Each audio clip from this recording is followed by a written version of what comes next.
तव कथामृतं तप्त जीवनम कविभिडीडितं कल्मषापहं श्रवणमंगलं श्रीमदाततं भुवि गृह्णन्ति ये भूरिदा जनाः। श्री श्री ठाकुर खुद अवतार रहस्य उन्मोचन कर रहे हैं।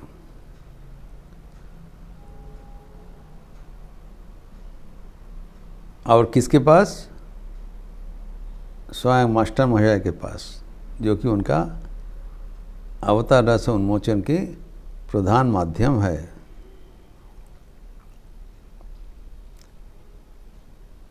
तो यहाँ पर 3 कारण बताया। एक, अवतार के भीतर ही ईश्वर की बात सुनाई पड़ता है, जाना जाता है ईश्वर के बारे में। दूसरा है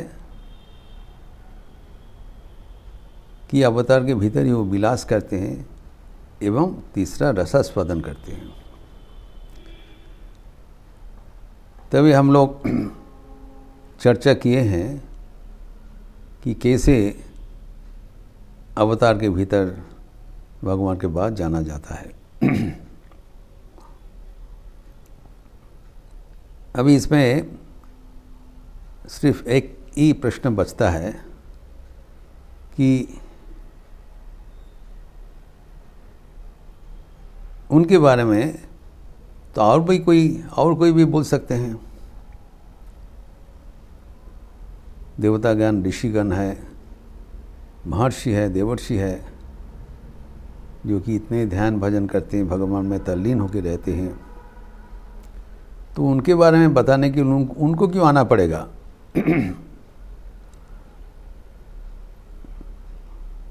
कोई भी अधिकारिक व्यक्ति उनको प्रकाश कर सकते हैं। लेकिन भगवान कहते हैं नहीं, ऐसी नहीं हो सकता है। भगवद गीता में प्रसंग आता है 10वें अध्याय में, जो कि विभूति जो कहलाता है। 10वें अध्याय के 2 श्लोक में ही भगवान खुद ही बता रहे हैं अर्जुन को, नमे विदुसुरगणा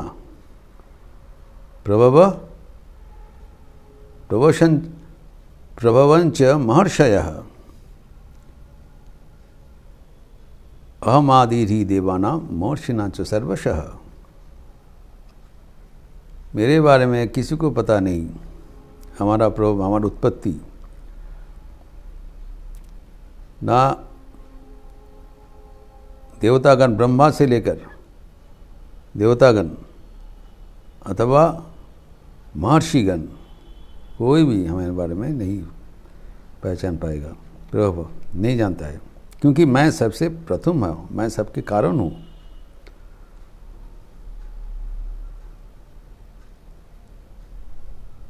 तो संतान कभी माँ के बारे में नहीं बोल सकते हैं, माँ ही संतान के बारे में बोल सकते हैं। क्योंकि संतान के पहले ही माँ का पैदाइश हुआ था, वो कैसे बताएंगे? तो वो तो आदि कारण है। इसीलिए अर्जुन वही अध्याय में कहते हैं 15 श्लोक में, स्वयमेव आत्मानो आत्मानं व्यथतं परमेश्वरः।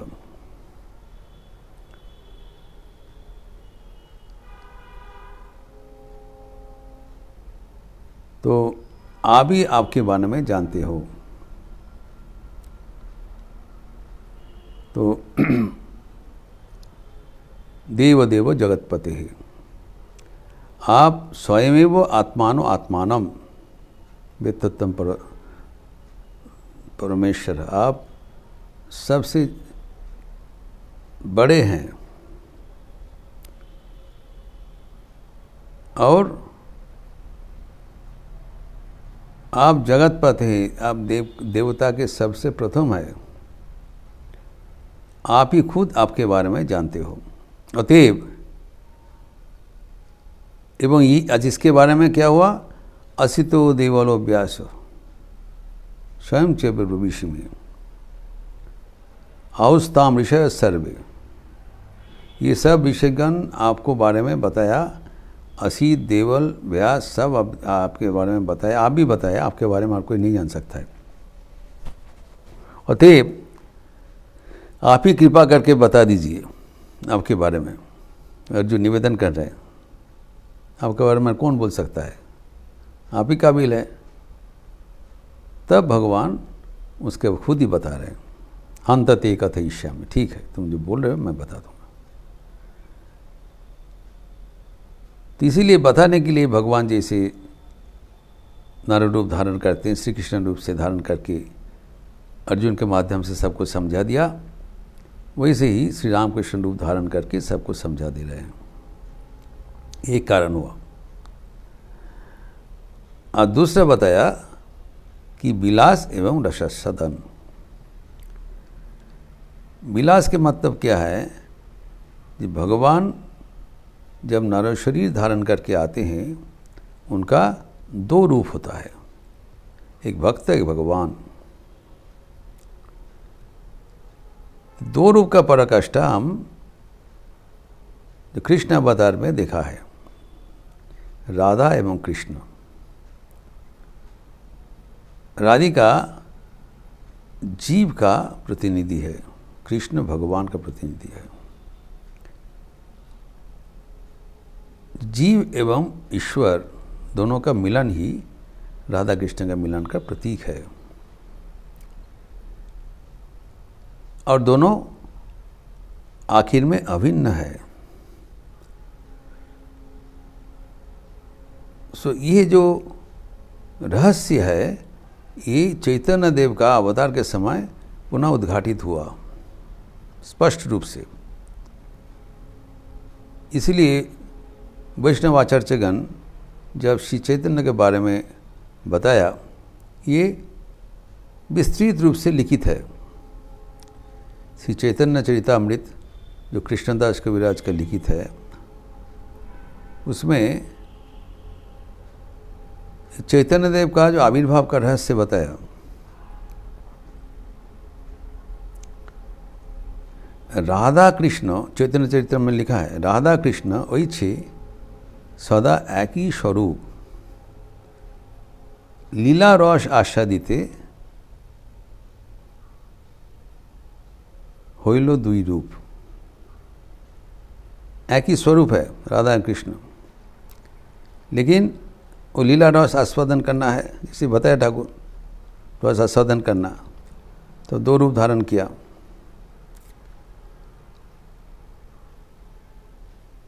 राधा कृष्ण दो रूप धारण किया। अभी क्या हुआ, चैतन्य देव का कैसे हुआ, प्रेम भक्ति सिखाई थी, कोयलो अवतार। जो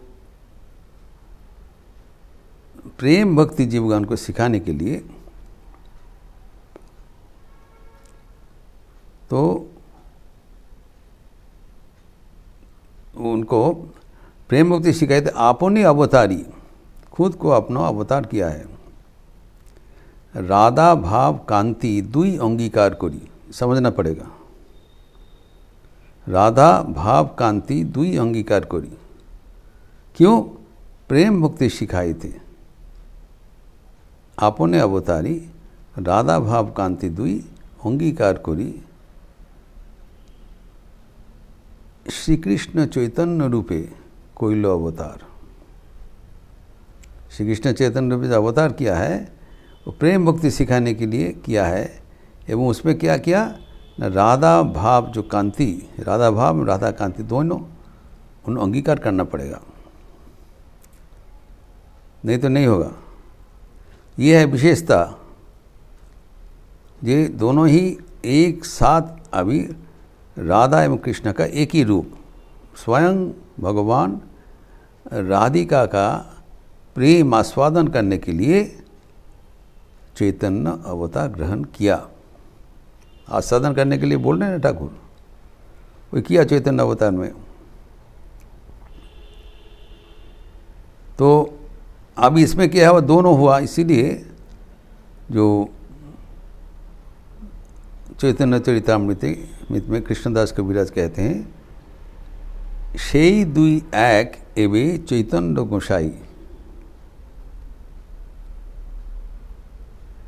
সেই দুই এক এবে চৈতন্য গোসাই, दोनों एक हो गया। रस आस्वादित दोहे हुईला एक ठाई, आस्वादन करने के लिए अभी एक में मिल गया, एक शरीर में मिल गया। एक ही शरीर में एक रूप से चैतन्य है, एक रूप से कृष्ण है, एक रूप से राधिका है, दोनों ही है। तो उनके जो स्वरूप तत्व उन्मोचन किया, स्वरूप दामोदर, वहाँ पंडित हैं लोग। तो वो चैतन्य चरितामृत लिखित किया है, उसमें चैतन्य जो ग्रंथ में लिखा है कि चैतन्य देव का जो आविर्भाव का 3 कारण है। एक, जो राधा का जब प्रणय महत्व है वो उपलब्धि करना, राधा का प्रेम कितना गहरा है वो कृष्ण तो जान नहीं पाया, he was in the receiving end. Radha was the lover and he was the beloved. तो वो राधा का जो प्रणय महत्व है, प्रणय माधुर्य है, प्रेम का जो माधुर्य है, वो Shri Krishna wanted to know that how he is being tested। तो ये उपलब्धि करने के लिए एक कारण रहा। और दूसरा है जो श्री कृष्ण का जो माधुर्य, कौन सा माधुर्य से वो इतना मोहित हो रहे थे। The person doesn't know how he is so much attractive, तो he can know only, he can come on the other end। तो अभी राधा भाव से वो राधा का कौन सा माधुर्य से वो इतना मुग्ध हो रहे थे। राधा का मुग्ध होने का कारण क्या है, एवं वो माधुर्य ग्रहण करते हुए राधा का कितना आनंद हो रहा था, वो रस आस्वादन करके राधा का कितना आनंद हो रहा था, वो भी ये 3 चीज उपलब्धि करने के लिए वो उनका आविर्भाव हुआ था। तो इसलिए बताया कि जो इसको ग्रहण करने के लिए राधा भाव कांति बिने नाही आस्वादने, ये जो 3 भाव, यही 3 भाव आस्वाद करने के लिए राधा भाव कांति ग्रहण करना ही पड़ेगा। इसीलिए कहा जाता है, जो निधुवन में जो राधिका का कुंज है, वहाँ पर जब रास नृत्य हुआ था, तब वहाँ पर कोई पुरुष का अधिकार नहीं था। स्वयं शिव को प्रकृति रूप धारण करके श्री कृष्ण का वो लीला दर्शन करने का अनुमति मिला था। राधा भाव कांति बिना का वो किसी को उसका अनुमति नहीं होगा। यानी 3 सुख, भुवन में 3 सुख आस्वादन करने के लिए राधा कैसे प्यार करते हैं, कैसे आकृष्ट होते हैं, उसका आनंद कितना होता है। तो ये जो आस्वादन है, ये आस्वादन करने के लिए भगवान अवतार शरीर ग्रहण करते हैं, मनुष्य ढूंढ लेते हैं। एवं कभी भगवान होकर विलास करते हैं। तो ठाकुर कहते हैं जब उनके 2 भावना था, एक भगवान एक भक्त। जब भगवान रूप से भक्तगण के भीतर विलास करते थे, used to sport with the devotees as god, and on the other hand he used to taste the joy of love being a devotee from God। जब कभी भगवान कहते, कभी भगवान जो पुष्प होते हैं और भक्त अली होते हैं, भ्रमर। कभी उल्टा हो जाता है, कभी भगवान ओली होते हैं, भक्त पुष्प होते हैं। जहाँ से रस आस्वादन किया जाए। So they are complementary to each other. भगवान बिना भक्त का कोई अस्तित्व नहीं है, और भक्त बिना भगवान भी रह नहीं पाते हैं। भक्त तो भगवान के ऊपर निर्भरशील है, भगवान बिना उसको क्या है, कुछ नहीं है, भगवान के ऊपर आधारित है भक्त। भक्त बिना सब कुछ अंधकार है, भगवान बिना। वैसे भगवान भी भक्त बिना रह नहीं पाती, ये एक एडेड इन्फॉर्मेशन देते हैं। इसके बारे में हम लोग चर्चा किया है पहले। रविंद्रनाथ भी संगीत में कहा है, ताई तुम्हार आनंद हमार पर, प्रभु ताई एसेছো नीचे, आमाय नइले त्रिभुवनेश्वर, तुम्हार प्रेम होतो जे मिछे। तुम्हें मुझे चाहिए, मैं बिना तुम रह नहीं पाओगे। एवं हमारे जीवन का हर पल में आप विराजमान हो। मैं तुमको छोड़ना चाहता हूँ, लेकिन तुम मुझे कभी नहीं छोड़ोगे। ये रविंद्रनाथ बड़ा सुंदर ढंग से बताया। আমায় নিয়ে মেলেছুই মেলা, আমার হৃদয়ে চলছে রসের খেলা, মোর জীবনের বিচিত্র रूप ধরে তোমার इच्छा तरंगीছে। आप मुझे छोड़ने वाला नहीं हो। हमारा जीवन का हर पल में तुम्हारा ही इच्छा प्रकाशित हो रहा है। और अब आप राजाधिराज हो,